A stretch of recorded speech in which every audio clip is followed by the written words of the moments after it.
everybody. I'm Greg. And I'm Katie. Welcome to the Meeple Society. Today we are on episode 22, part 4, the last episode of the D's. But before we get started, if you could, please give us a like, subscribe, maybe hit the bell icon if you want notification of future content. And maybe even follow us on all of our social media. Yeah.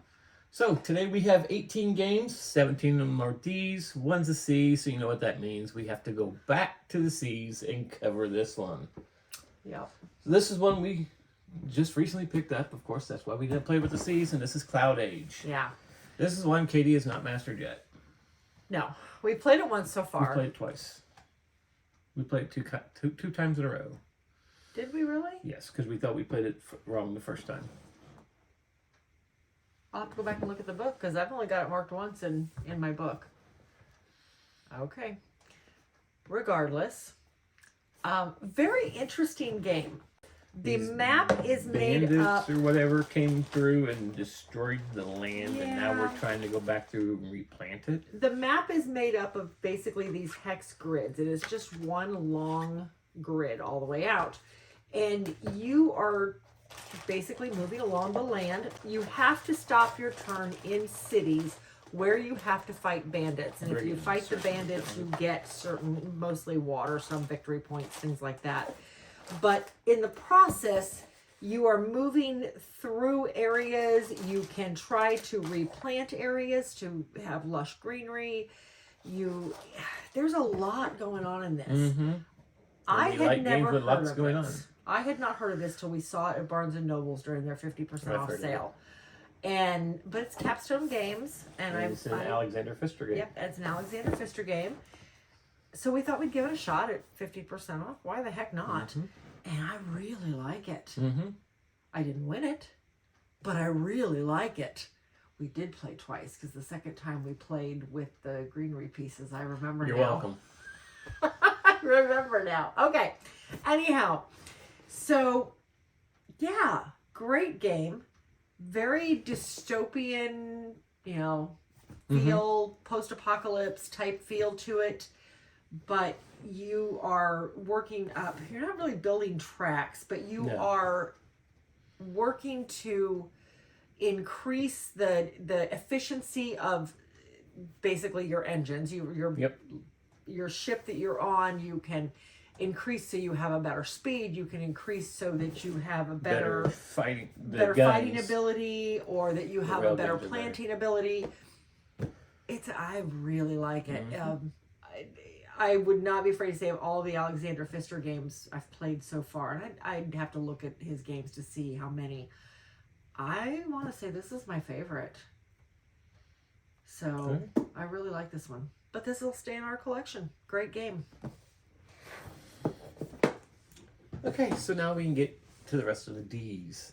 We're going to bring out a little bitty game called Dungeon Busters from Mayday Games. Yes. This one we've had in the collection for a long time and just got it off the shelf. Very long time. For this video. Yeah, it's a 3+ player, 3 to 5 player. And, well, as we've said many a time, we don't play a lot of 3-player games. We got this back in like 2016, I believe. We've had it for a really long time. Not long after it came out. When did it come out?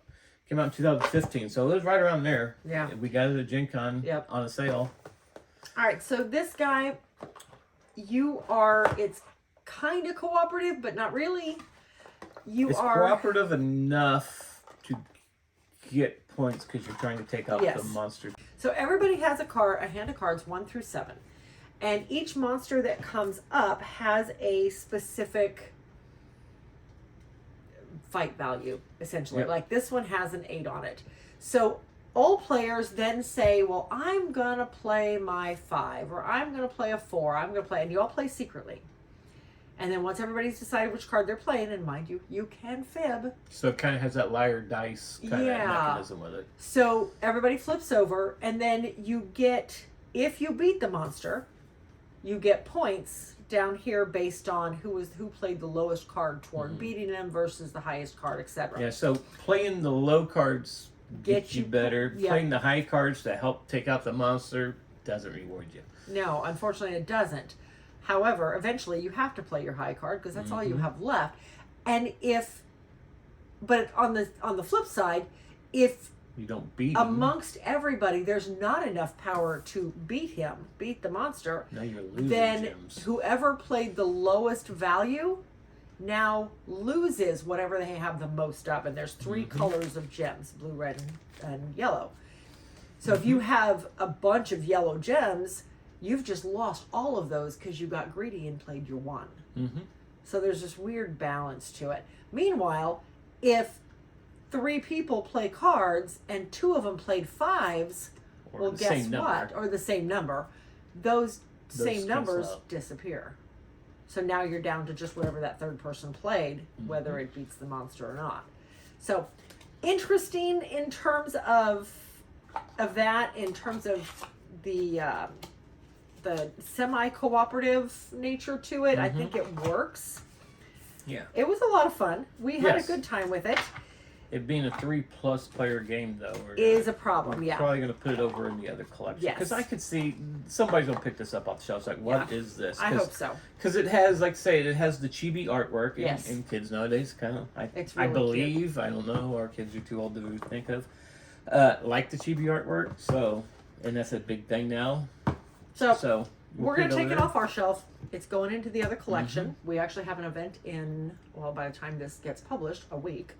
So we'll take it with us and see how it does. So that is Dungeon Busters from Mayday Games. So next we are going to talk about Doubles Wild. All right, this one has been in the other collection for a while. It's in the travel collection. It's grid based. It's grid based. And dice rolling. And a lot of dice rolling. You are, there's your board. Nowadays, this board would be a quarter of this size, and it would be in a little bitty box. Maybe. It could be a plastic one that grids. So. Look at that. Look at all that wasted space. Yep. So, all right. So how this plays. Everybody gets a set of chips and a colored dice. Set of dice. And you are, each person is rolling 2 sets of dice. 2 blues, 2 reds. Yeah, 2 reds, 2 blues. You're rolling those dice out, and you are putting your pieces down on the grid somewhere, whatever matches up. So if I rolled this, so you rolled the red is a 4 and the blue is a yellow. So you would go red 4. The blue is a yellow. The blue is 11. Yellow is now a number. So if I roll a red 4 and a blue 11, I would put my chip right here. And then same situation, if I rolled an 8 and an 8, I would put it here. Now, the thing here, though, is if you roll doubles, specifically double 1s or double 12s, because there is no 2 or 12 on this board, then you can put it anywhere. If you roll a number where somebody else has a chip that is not part of a set, you can battle them for that space. You roll all 3 dice, and you can roll the dice multiple times, and whoever has the highest number in the end gets that space. The space is safe if it's part of a 3-piece set, and that's where you start scoring points. Everybody has a score tracker down here on their side of the board. So you score points if your piece can be considered part of a set of 3. Pieces can be part of more than one set of 3. So that made it very intriguing. So it was a fun game. That being said, it was very luck-based, obviously. It takes up a lot more room than I'm comfortable with because of just the size of the box. I think we're going to go ahead and put this guy in the sale pile. I think that's what we decided. It's not on right. Go ahead and fix it. So, fun game, but I just don't know, not even so how often it would come off the shelf, but how often I would actually take it somewhere because of the amount of space it takes up. That being said, it's not a table hog. It's a very small game. Yeah, it's a real small game. I just wish that they made it small. Yeah. Anyway, that is Doubles Wild. It is going to go into the sale pile. Okay. Next is a game that it's geared towards 6-year-olds. And I won this one. We played this just the other night with our friend Ben. This is Dr. Seuss, the trivia game. This tells you shocked how I much wrote you this really one. know about Dr. Seuss and how Okay. many books of his you actually have read. So we ended up having to modify the rules just slightly. Yes, because it was taking forever. Because none of us know Dr. Seuss very well. Well, not anymore. Not anymore. And He has a 5-year-old. He at least had to step up on us. Is Dr. Seuss still popular? I don't know. So anyway, this one has A small rule book. a small rule book. Yeah, very small rule book. But the board is literally this trail of all of the Dr. Seuss books. Mm-hmm. So you have this long trail. You are winding yourself around. At the very beginning of the game, everybody is given a secret book card, and which shows one of the books on the board. You keep that a secret until somebody either lands on it or passes over it. If they pass over it, and now mind you only get to do it once. So if there's 6 people playing, which I think this is a 6-player game, you only get to do it once. So choose wisely. Then you can reveal your card, roll an extra die, and move that many spaces. Nice, right? The alternative is if somebody lands on it, and this is why I say choose wisely, because if somebody lands on it, you can do that. You can choose to just roll an extra die, or you can swap places with them. Which is what I did. Which is what you did to Ben, yeah. Because I was like way back here, and you were like up here, and Ben landed on my spot. Well, yeah. So, and Ben landed on the spot, so he swapped places with Ben. And he was Ben, just trash talking me. Ben caught him, but that's beside the point. So, interesting. There was also, and that wasn't even my favorite part of it. My favorite part of the game was these cards, the Seussian scenes. So, when somebody lands on a Seussian scene spot on the game board, you flip. Now, mind you, these are double-sided. So, you flip over one of these cards. Everybody stares at it for a few minutes.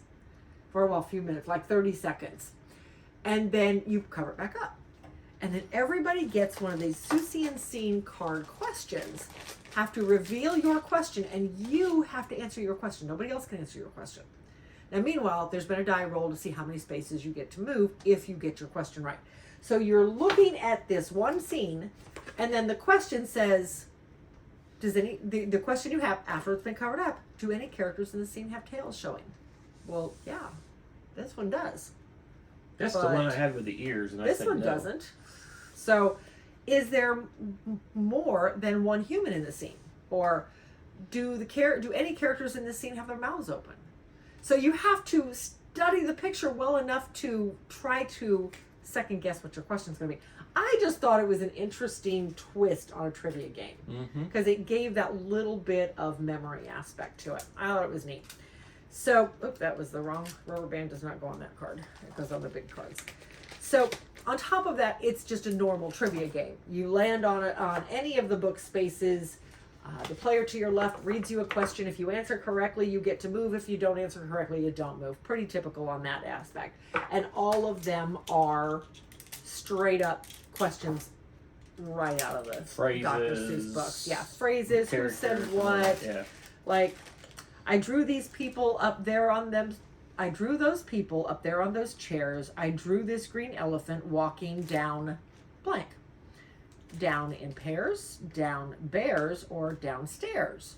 And then you have to guess which one it was. So, it's downstairs. It was a cute game. I enjoyed it for what it was. That being said, it is a trivia game. It is geared towards small children. And the worst, and this was ultimately the deciding factor, but it comes in a tin. And tins are hard to stack. They damage other boxes when they're stuck in the bag with them. And I've already told you the story once of what happened to Sushi Go Party. I don't want that to happen again. So this guy is going to hit the sale pile because I don't think we'll ever actually take him to an event.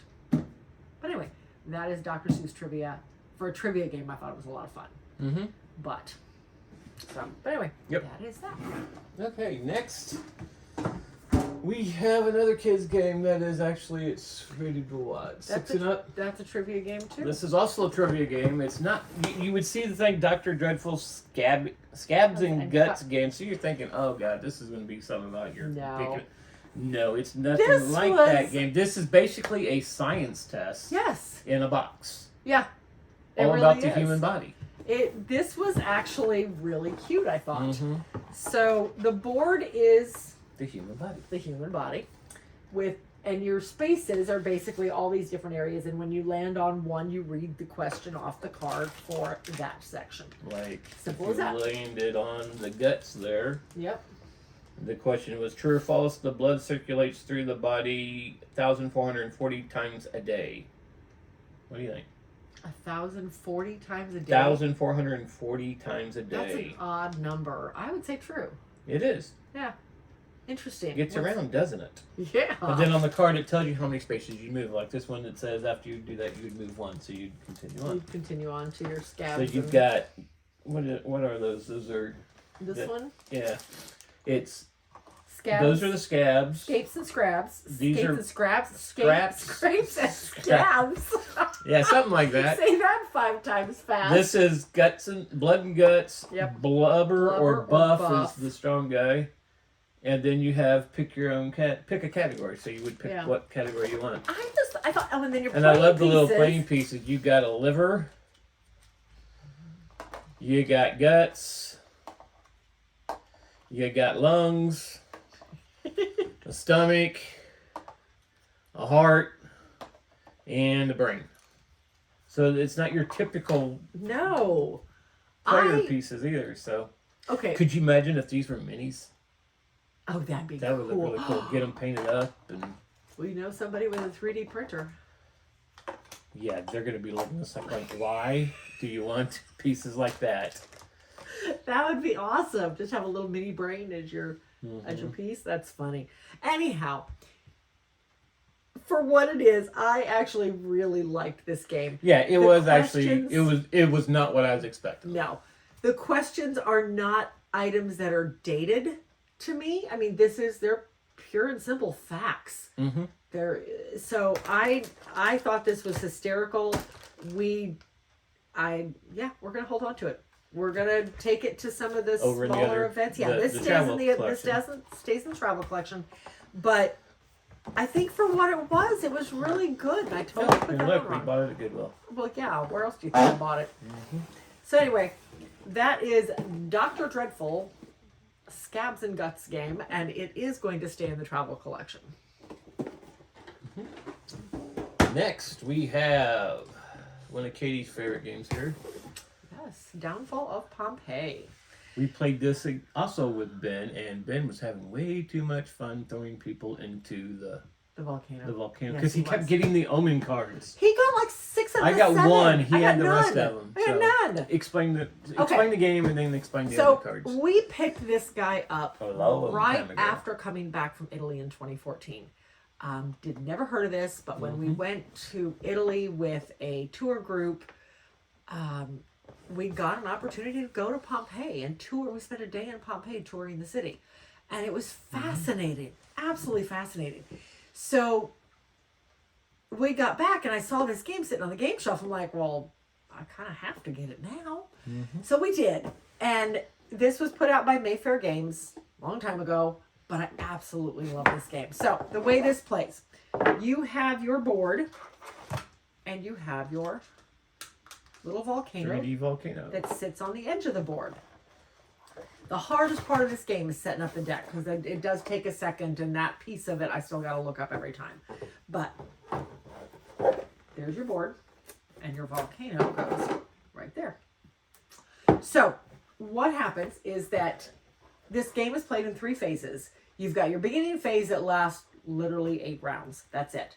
Where you are drawing your cards. You have a deck of cards, and the cards match different buildings out here. Play a card out of your hand. You play a 10. You lay up one of your people, down inside building 10. And this continues. Everybody takes turns until you pull up your first 79 AD card. So you play a card, place a person, and then draw a new card. Right.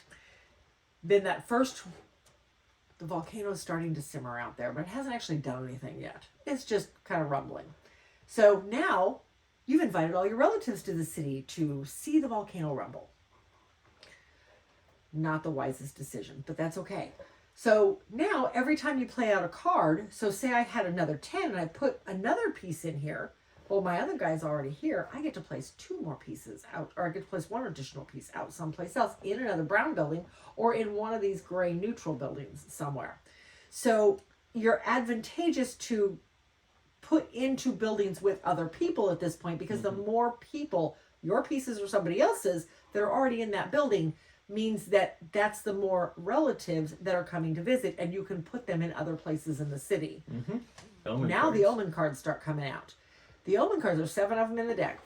When you draw an omen card. When you draw an omen card, you get to pick somebody off the board and throw them into the volcano. Sacrifice. Ben was having way too much fun with this option, let me tell you. So, then the second 79 AD card comes up. That's when the volcano physically erupts and everybody realizes they're in trouble. So now everybody's trying to flee the city and get out. And all the cards come out of the game. Yep, cards are gone. Pieces are gone. Any extra pieces you have are gone. Now you're just focused on what's on the board. And your bag of lava tiles. So every round, one person is drawing a lava tile and putting it down on the board. The first of each symbol, you can see the little symbol up here in the corner, has to go onto that symbol in the city. Yeah. Well, first we put out 6 of them, correct? Yes, you put 6 of them out to start without moving anybody. So, and then after that, you start your turn by drawing one, putting it somewhere either on the symbol, if that symbol is still available, or next to a piece that already has that symbol on it. Even if there's people already in that spot. So if maybe there were already several of these out and there were a couple people's, not mine, my opponents, right here, like I never did that during the game, I could put the lava piece right there, and whoever's in that spot goes into the volcano. Yeah. What you on? Should I be mean already? Yeah, do Should I it. do it? Should I do it? Do it. Ah! No, not that Wow. mean. I thought maybe you said you're going to be mean to Ben or something. I didn't bunch any of my guys all up. I did is open up a wormhole here. Yes, you did. After you've put down your volcano piece, you get to start moving your people, though. And the movement is a little weird on this one, because you can move as fast as the number of people that are in the spot with You're you. starting that. So if I'm in this spot and there are 2 other people in there with me, that's 3 people total. I can move 3 spaces. And your ultimate goal is to get outside of the city through one of these multiple gates before the gates are blocked off. So if there's 3 people here, I can move 3 spaces, even if one of those people is me. So it's 1, 2, 3, or 1, 2, 3, or whatever. Yeah. You're heading toward a gate. Yeah, because in the second phase of the game, the color and number doesn't matter. No, colors don't matter. The square now. The It's all the physical grids. block. Yep, you're looking at the physical block of the space, and you don't have to worry about. So you could gather 5 people in this spot if you really wanted to, because now it doesn't matter. You're not looking at the buildings; you're looking at the block. So I love this game. The winner is the person who gets the most people out. Doesn't matter how many people you put on the board, how many people you lose. How many did you get out? That's what counts. So this is such a fun game, and if you play it with the right tone, and that's the trick to this, it has a lot of take that in it because of the volcano. Take that in there. But if you can play it with the right group of people and play it with the right tone of right frame of mind, it's a lot of fun. I know it's no longer in print, but I've definitely seen it in a couple places recently. Yeah, since the pandemic came out, it's been I've seen it out a in lot. It's several like people stores. have found it in their storage sheds and are now starting to sell it. So. Yeah. So great fun. It is staying in our collection. It comes out a few times. We actually have a full play video of this one that was a lot of fun to play. Christy and Kathy were savage. Yeah, we made a few errors in the video. A couple, but nonetheless, you get the general feel for it. So, but anyway, that is The Downfall of Pompeii. Yep. Next is a game we picked up this year at Gen Con. Yes. On accident, actually. It really was.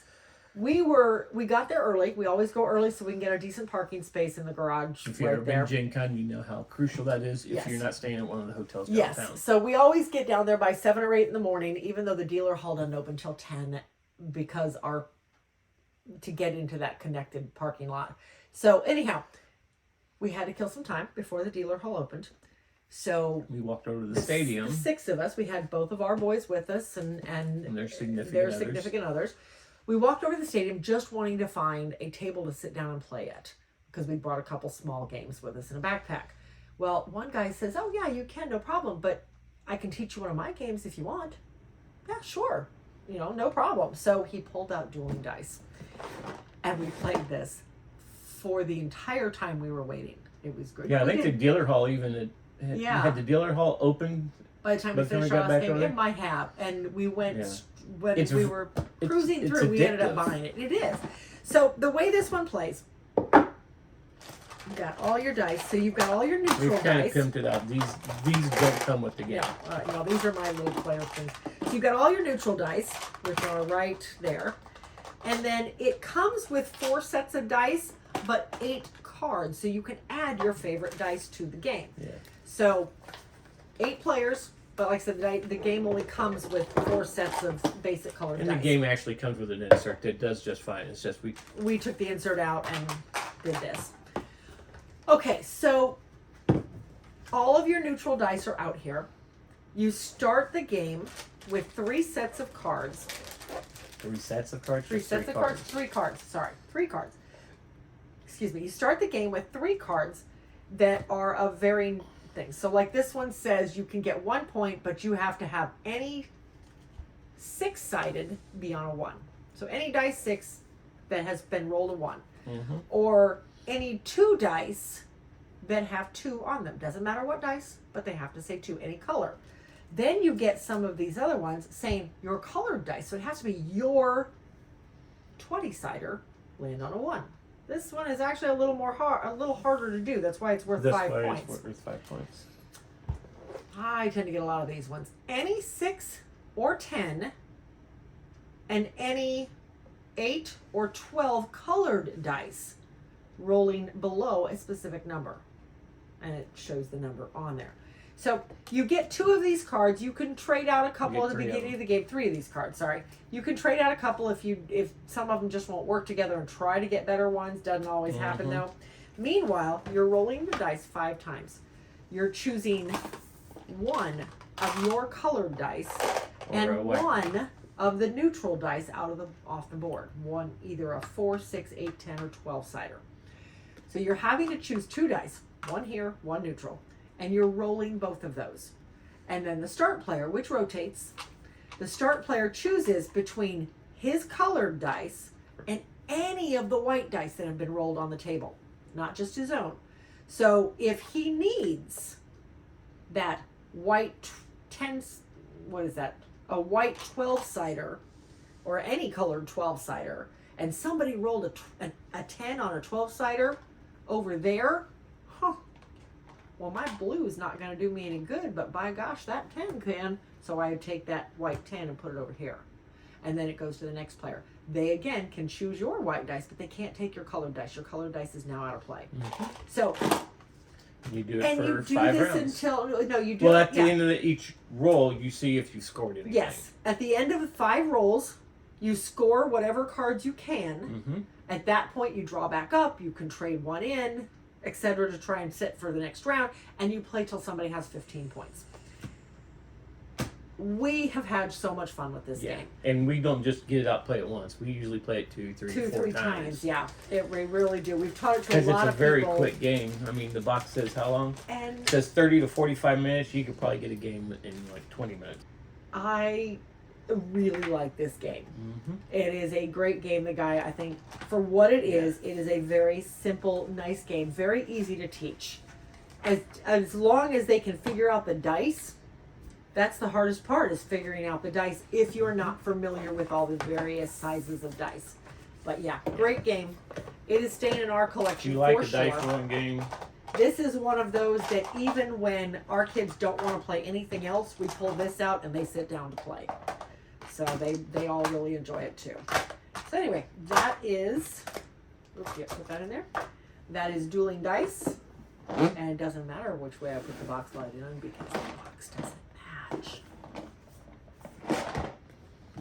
That's the only fault he has. Yeah. Okay. That is staying in our collection. Next we have a very, very odd abstract that I've never I even heard loved of. it. And it was really cool. This is double decker. Yeah. Who also has that type of box top like that. Okay, this one was another Goodwill find, and it just looked interesting to me. This is essentially 3D tic-tac-toe. Tic-tac-toe, yeah. So And there's 5 different ways to play it, wasn't it? All the way over here, I'll tell you in game number 7, 8. There's 8 different ways to play this game. This is your game board, so very compact. These are your game pieces. Everybody shares them. Yeah, everybody shares the pieces. You're literally trying to make sets without giving your opponent a set. Yeah, and So- depending on which game you're playing as to how you Yeah. want to build it, whether it's 3 in a row, Yeah. straight, So or you could 3 do in a row. something like this. You could place them like so. Of course, right there I've already won, but black would probably go, I don't think so. So, you can play these pieces out, and now it's like, okay, well, he blocked me here, but he gave me these two. Now what can I do with that? So you could go like It is, that, yeah. and now you Get well, actually, I'd probably go like this, because now, not only do I have 2 going here, I have 2 going up and down as well. If you can kind of see that on the video, I don't know. So I could go here, or I could do that and just make a mess. That's what happens when I try to hold it up instead of putting it on the table. Okay, we'll clean that all up later. But anyway, that's the basis of the game. Really fun little game. This is one, I think we've decided to go ahead and hold on to this because it is so unusual and so Which neat. seemingly you can't hold on to. You like to throw them across the This is the second floor. one in 2 videos now. Anyway, I don't know where they went. They're down there somewhere. We'll pick them up afterwards. That is double decker. It is Stain in the travel collection. There you go. Can't let you have anything. We'll move on now. Where does Okay, it go? so next we are going to do one that when it first came out, I was like, it's Connect 4, isn't it? But it's not. No. This is Drop It. This is actually a very strategic and fun game if things go your way. I was having a hard time Yes. with the last play. Our first dozen plays we've played of this, I was having a blast, but the last one, nothing was going my way. So this is your board. It slides into this piece, and I actually have a video of this, so I'll probably just show that. But it slides in like so from one end. So you've got pieces that determine what you can't hit that go into the sides like so, and actually it goes that way. Yeah. So they go in like so, or you've got pieces like this that show the piece size, the shape of the piece. shape. Thank you. That's the word I was looking for. So you got a bunch of different shapes. So, yep, everybody has a bunch of these different geometric shapes, and you are dropping them in one at a time into the thing, and trying not to hit either your section on the bottom, your color, and or piece shape, whichever one you're dropping, whichever way you've decided to play, against either the bottom or the side, which isn't actually all that hard, at least not once the game gets going. But you also cannot hit any other piece of your color or any other shape the same size as you just dropped. That makes it a little more challenging when you've got other people dropping pieces in too, and things bounce. Oh my gosh, do they bounce. So, great game. We actually taught this, well, I taught this several times at the Butler party that I worked a couple weeks ago, and they had a great time with it. Super fun game. My only complaint, and this isn't going to stop us from keeping it, my only complaint is these do tend to warp a little bit. The inside of this does, and pieces get stuck. So that's a little bit of a problem. We're trying to figure out how to combat that, and we haven't quite figured anything out yet. Well, I'm thinking of cutting a shim before it just slides in when you're not using it to keep it from something to keep it from compressing. So, but anyhow, that is Drop It. Great little abstract dexterity type game. Super fun. Everybody enjoyed it that's ever played it. So, with us anyway. But anyway, that is actually in both collections. We have a copy in our collection and a copy in the other room. And it will stay in both places. But that is Drop It. Next is another game you found at Goodwill that I was excited to play, or get to play, and it ended up being Okay. okay. Yeah. I mean, The pieces are this is phenomenal. Dragonology. Yep. The pieces are phenomenal. They're great little models of the dragons and the Painted. people, all painted. I mean, factory painted, so they're not fabulous, but they're actually But they're pretty painted, nice. Yeah. You've got cards. What you're doing is you are moving around the board to different areas that allow you to pick up either travel cards, which can give you bonuses in terms of moving. Being you able to can- move farther move with the travel further. card tickets. Or you're picking up information cards. Every dragon has 5 information cards, and you can specialize in that dragon if you can get 3 or more. So now there are a couple wilds in there, so that can kind of help fill out a set. But you are moving around the board trying to pick up as much information about the various different dragons as you can, and then moving to that dragon's location to specialize in them, and you get to claim that dragon. And then the first player with 3 dragons wins the game. You're rolling a 12-sider to move, and it's not Well, even a normal 12-sider. Go back a second. The first person with 3 dragons and then gets theirself to the dragon's eye. Oh, yes, you have to get down to the dragon's eye, which is an exact roll. You can't roll over. Regardless, I really wanted to like it. Yeah. It was okay. I feel like if you were familiar with the books, and I guess it is a book series. I don't know anything about the books, unfortunately. This might mean more to you. And I did think some of the facts on the dragons were very interesting. Oh, yeah.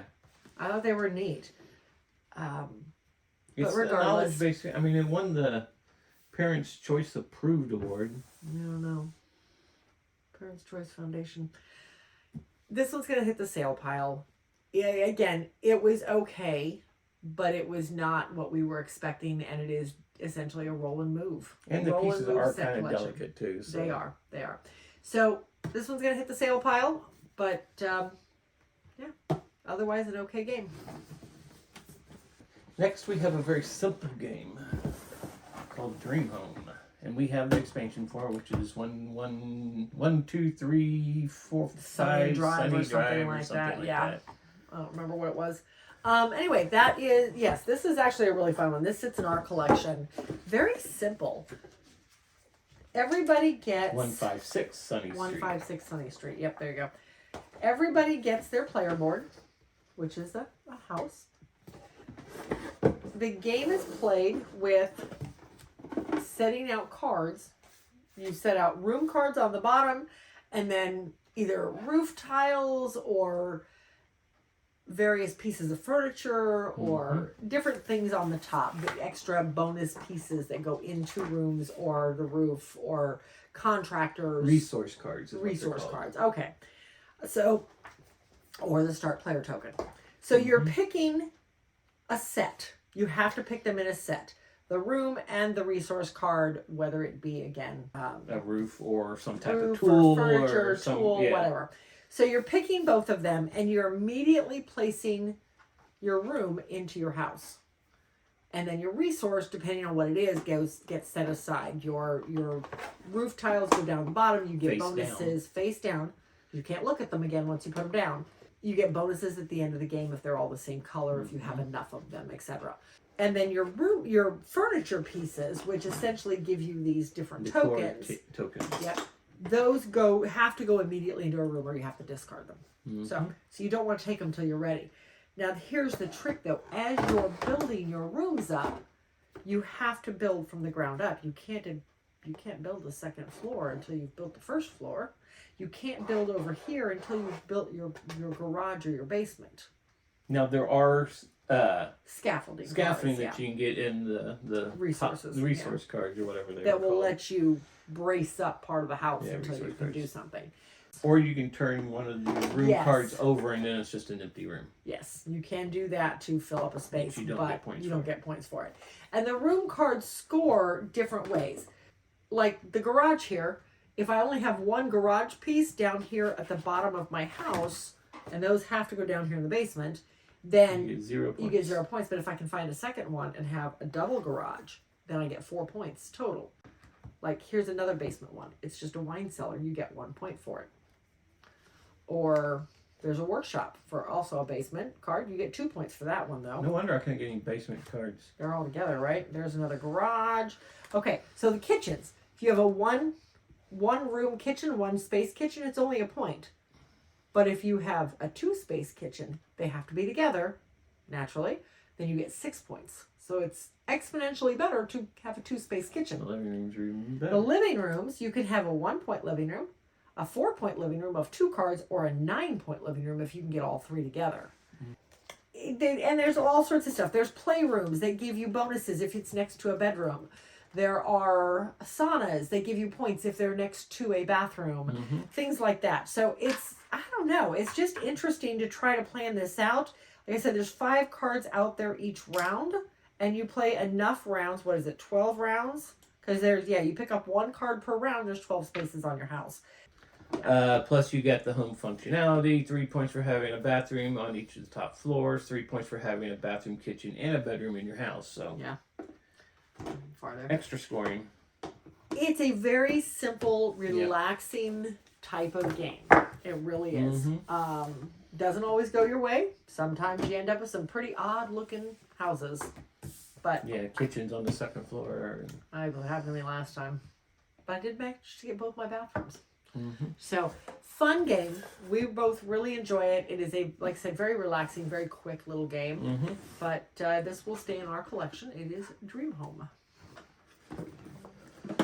Next is another Goodwill find for one. And it's a train game. This has been in our collection for a while now. Yeah. I really enjoy this, but it does not come off the shelf. Yeah, I think we decided to move this over to the travel collection because it does not come off our shelf. Right, because when I pulled this off to play for this, I mean, there's actually still some dust sitting on it. It is actually a lot of fun. We do enjoy it, but like you said, it is a it just doesn't get played. Okay, because I really like trains. Yes. I had a train when I was younger. and So still have it. here's your board, and you are moving your little train, your little locomotive, around the board on various tracks. Now in here, you get to buy other train cars, and you set them up on your little track in front of you. So once you have, you can only have 6.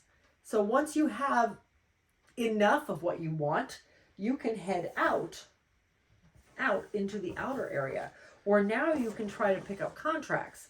But beware, because you may also have to pay taxes, or you may lose things. You may have to. Yeah, you could Yeah, derail, which I derailed a lot. You derailed quite a bit. So the outside has a few more pitfalls, but that's where you get your contracts. You have to have 6 contracts to win the game. So you got to get out there eventually. So very interesting, because you get bonuses based on bonuses or pay taxes based on what color train cars you have. But that's also how you pick up contracts, because you have to have the train cars to trade in for the contracts. Except for the green ones. Except for the green ones. The The green green ones ones, just if flat you out give you have, money. if you roll and you land on a station. So every time you land on a station, if you have a green car, you get $50 from every other player. So yeah, I paid a lot of money in passenger fees, let me tell you, because I never could land to get me a passenger car. Yeah, because I was always landing on stations I could not get. I never had more than 1 contract ever in the whole game. I got the whole And every 6. time I get that, I would end up losing it. Yep. And crew cards just give you bonuses throughout the game if you can manage to use them. I think I lost every crew card I had Yeah, before I because there's could use places it. where you have to pay a crew card or to not have something happen. Or... Yeah. Fun game. Yeah, it is a lot of fun. It is your basic roll and move game. It's very Monopoly-esque type of game. But I don't think it's as stressful as Monopoly, personally. So yeah, We're going to put it in the other room. Box, but yeah, we're going to put it over there to see if it gets any traction. If not, then we'll probably end up selling it. Yep. That is Double Crossing. Okay. Next, we got another game. This is Dungeon Petz by Vladishavalto. We played this just the other night with Ben and Connor, and they both really liked it. This is really fun about buying pets and raising pets and selling pets. Yep. So, and they are cute. The pieces are cute. I do like the pieces. Your player boards are these little underground huts where you are dividing your imps to go do things. to go do things, and that how many imps you're sending out into the town Depends determines on where who goes first. you go. So, and how much money you're sending with them, type of thing. This is the overall player board, where it is essentially worker placement. That's exactly, this game is essentially worker placement. There's no ifs, ands, or buts. So you've got your little monsters, your dungeon pets, And the little eggs. and on little eggs. Yep, and they are sitting out here to be purchased. You've got cages over here. You've got cage upgrades over here. You've You got got the food. food market, You've got artifacts you can buy. You got a little hospital where Yep. your little goblins, or what are they? They're gremlins or goblins. Imps. They're imps. Where your little imps go if they have to take care of a monster and they're Yep. hurting. You Place got to go get them. the platform where you can sell. you can sell your monsters. you your get extra pets. bonuses if you sell your monsters, if you have a guy on the platform to do it. You got your immigration office Where you can get come more up. There's people. another board that goes up there Yep. that you pick up your people to come and work for you. Yep. And you got the competition. That is what the that? competition ring, yeah, where you can. Yeah. You So if you are go here, you competing get a each round. 2-point head lead because you're the Yep. judge and you're. So each round after the first, there are people out there looking at your pets, and you are trying to show them how great yours are based on their needs. And the needs are all determined by a set of cards. Here we go. The needs are all determined by a set of cards you play out. You're playing these out to determine if they like to play. Yep. So say we had the rabbit here and he was brand new. You're going to need to play a red, a yellow, and a green card. Okay. So you every round you pick up the number of cards out of the stack, and you start with one of everything. You pick up the number of cards out of the stack as determined on what your animal needs, what your pets need. And you can have up to 4 pets. So in this case, I would pick up a yellow, a green. That was green. Or green, sorry. I pick up a green, I a know you're yellow, colorblind. and a red. And then I would look at my cards. So say this is what I had. These are the cards I just picked up. Well, I would have already have One 3 of in my each color. hand anyway. Well, you start the game with one of each color. Right. I'm not going to bother with the purple because I don't need the purple in this demonstration. Okay, so I have all these cards in my hand. So I have to now decide what Green, yellow, what and red. needs this animal has this round. So depending on the cage he's in, there are cages and these are your cages, and you have one automatically on one of your player boards that gives you have Defense of one for yep, anger and then one for magic. for magic. So I know I can absorb 1 magic, so maybe I'll play a magic card on him. I know I can absorb 1 anger, so I'll play an anger card on him. So, but then I got to decide on my green. Do I want him to poop? Or do I want to feed him? Well, if I manage to pick up food that round, then sure, I'll feed him. Sure. If not, okay, I may have to put poop in the cage, which can be cleaned up later. A whole long story on how to get that done. It happens. Or maybe I don't want to have him angry. Maybe the cage I have doesn't have a thing. Maybe I want to send an imp to play with him. So I'll put a play card out for my red. So you kind of determine what you want the animals to do, what you're able to cover. Now the problem is when you have more anger than your cage can handle and you don't have enough imps to handle it, each imp can battle 1 anger, but then they go to the hospital and you have to go get them out of the hospital. So I lost this game pretty horribly because one of mine got out because I didn't have enough imps to keep him safe because he was too angry. So it's a cute game. This is the first time we've ever played it more than 2-player. Yeah. And it does have a 2-player variant where the flip side of the board is specifically for 2 players, which is okay. It's not a great variant, but it works. But yes, that is Dungeon Petz. Cute little game. The artwork is adorable. The pieces are adorable. So anyway, this will stay in our collection, and that is Dungeon Petz. Staying with the dungeon theme, now we have Dungeon. This is currently in The travel collection. It was in our collection yeah. for a while, But we never played it, so it got moved over. This is it's one of those that falls in the it's okay. This is a dungeon crawler light. Very kind of light. game. Yeah. You are moving up to 5. So there's 8 different characters you can play. 4 different types of characters, 2 of each color. That alone is a little confusing if you have 8 people playing, Well, because you because might there's have one multiple male, one people. female of each color. Right. But the pieces are so similar that you better keep track of where you're at, because here's your pieces. So if you have 6 people playing, and you have 2 people playing blue, let me get them out. The icons are exactly the same. The shapes are exactly the same. The only thing different is this little blue and white picture right here. So, anyway, beside the point. You have 8 players like this, 2 of each color. You are moving around the board, not by a dice roll, luckily. You have 5. Everybody can move 5 spaces each turn. In and out of rooms on the board. Oops. Get this out of here. You are moving in and out of rooms on this giant board. Everybody starts in the center. Where this one different? Okay, the whole goal of the game is that each player has a goal of how many coins they need to come back with, what their score needs to be. Anywhere from 10,000 coins to 30,000 coins, depending on the player. Yeah, and it tells you right down here. So your rogues and your clerics have to come back with 10,000, but they can only stay down here in the lower sections of the dungeon. They can go anywhere. They can. But for the rogue, they say there's the safest in 1 through 3. level 1s and 1, 1 through 3. 2, no, this side. I'm sorry. Yeah. There. So 1, 2, and 3. 2 and 3, yes. So by safer, meaning that the monsters that are in those sections of the dungeon are easier for them to take out. Yeah, because they're harder down for here. a rogue for this guy in level 6, in level 6, if you killed the evil wizard, the rogue can't even fight him. Yeah. Because it has no number. Oh, wow. But for the fighter, he needs to roll a 12 on 2 6-siders to beat him. The fighter, ironically, is better in what? 2 through 4. 2 through 4. Oh, no, I'm sorry. 3 through 5. The cleric is 2 through 4. The wizard can go all the way up to 6, because the wizard has spells that can give him benefits. To fight a creature, you're rolling 2 dice. If you fail, then the creature fights back, and you roll 2 dice to find out what the creature does to you.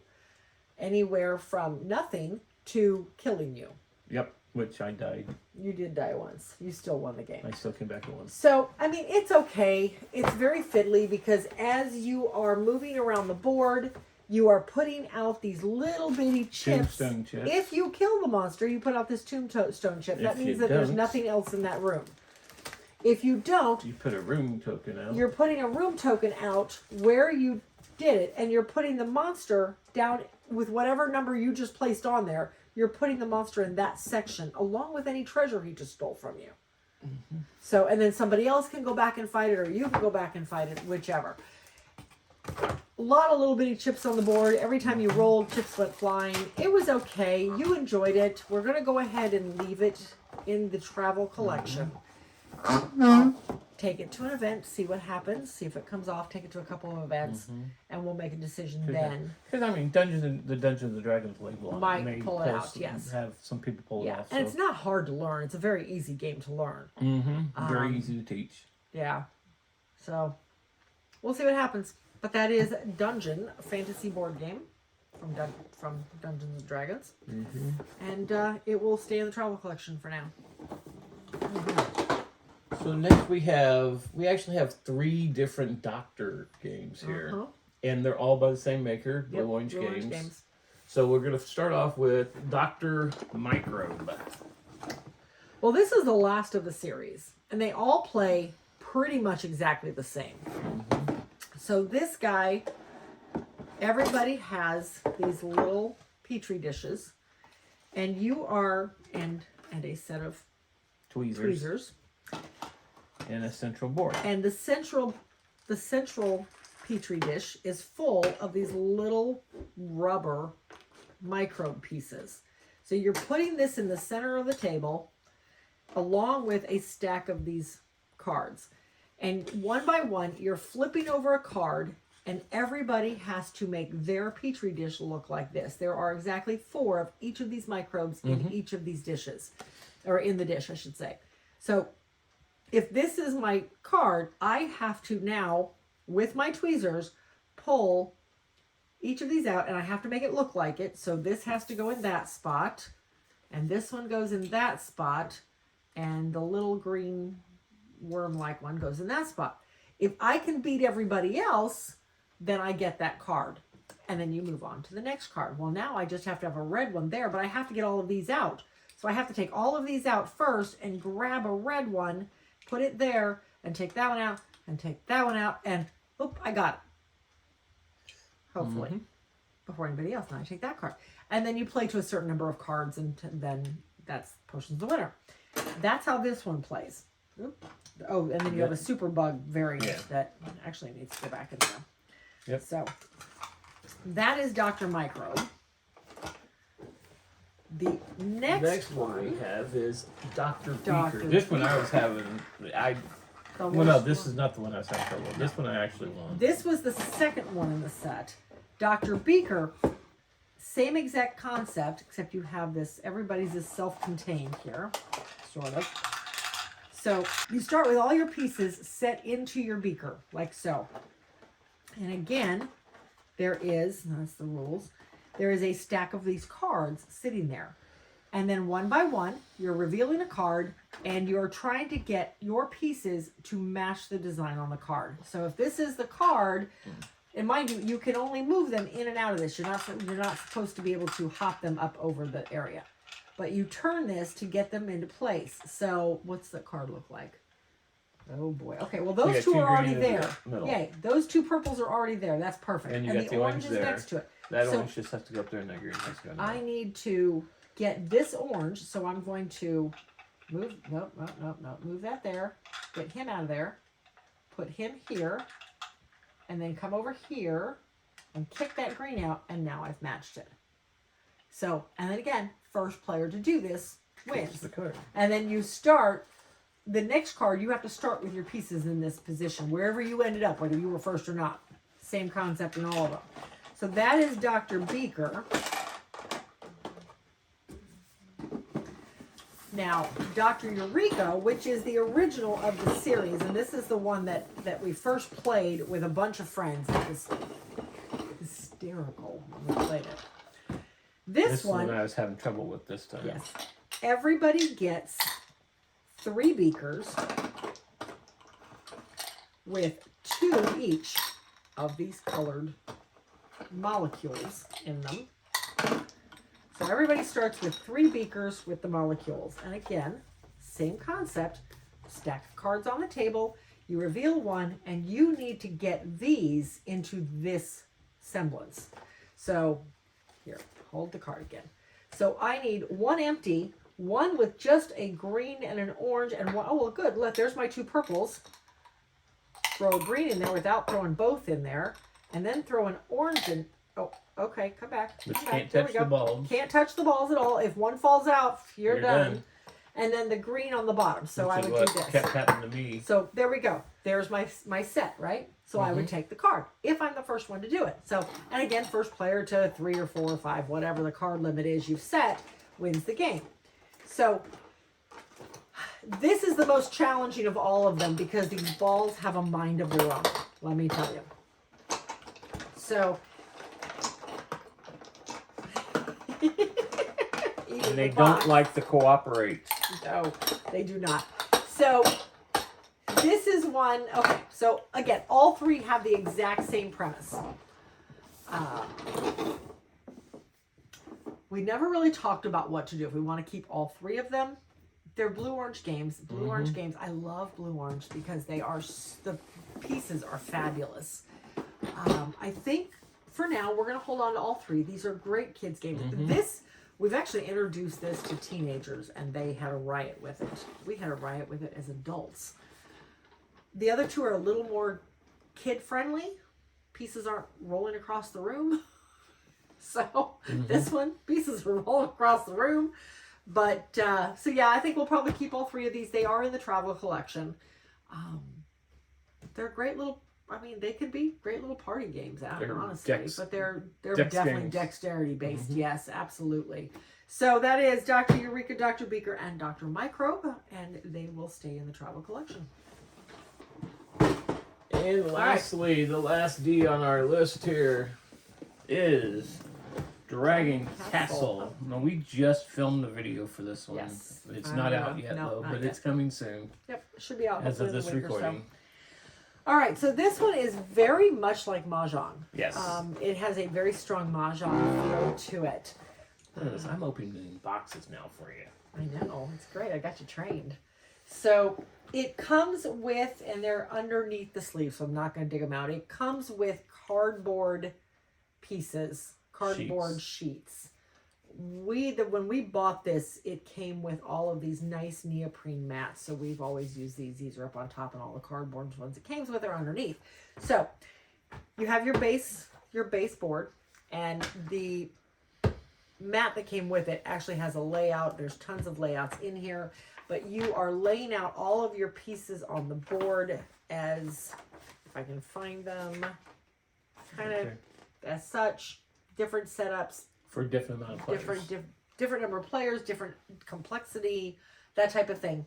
But the pieces are these beautiful Mahjong tiles that are absolutely gorgeous. Nice. I mean, you can hear how they click together. They're gorgeous. But you're playing, these are all laying out on your central board in a big old stack, however you want to set them up. You get one of 3 actions every turn. You can take 2 pieces off the board.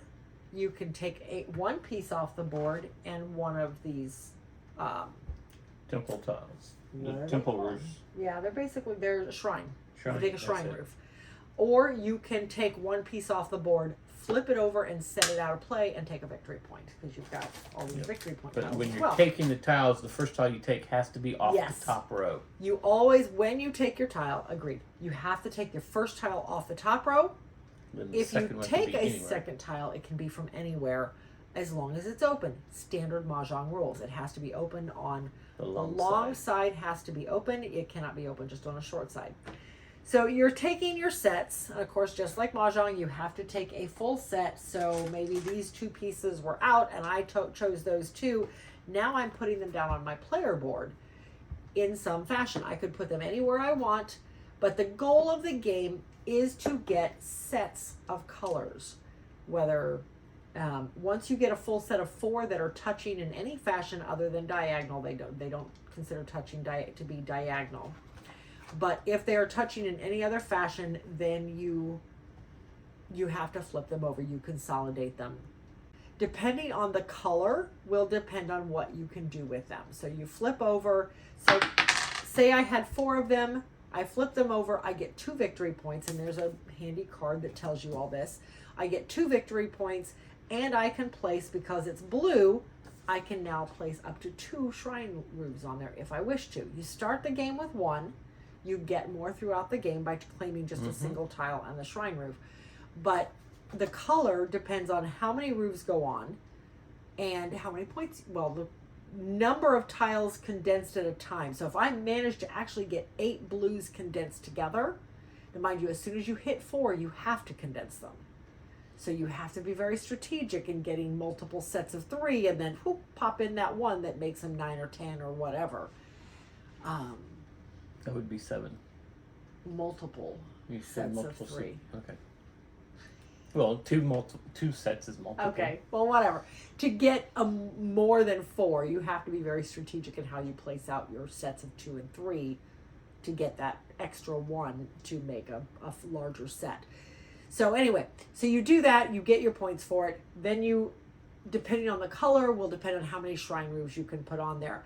Red, green, and yellow are very common. There's a lot of those tiles, so you only get to put 1 on there. Blue and black are a little more rare, so you get to put 2 roofs on there. And the purple is the most rare. Purple, pinkish color is the most rare. So not only do you get to put 2 shrines on top of it, you also get to get a victory point for it. So you're placing these out, but now that you've got some upside down, now you can build higher because you can put more on top of those. like so. And then when you condense those and flip those over, now you can put more on top of it. The higher up you are able to condense pieces and put shrine roofs on top of them, the more points they're worth at the end of the game. But if you go over 3, you're still only get 3 points. Yeah, so over 3 is a waste.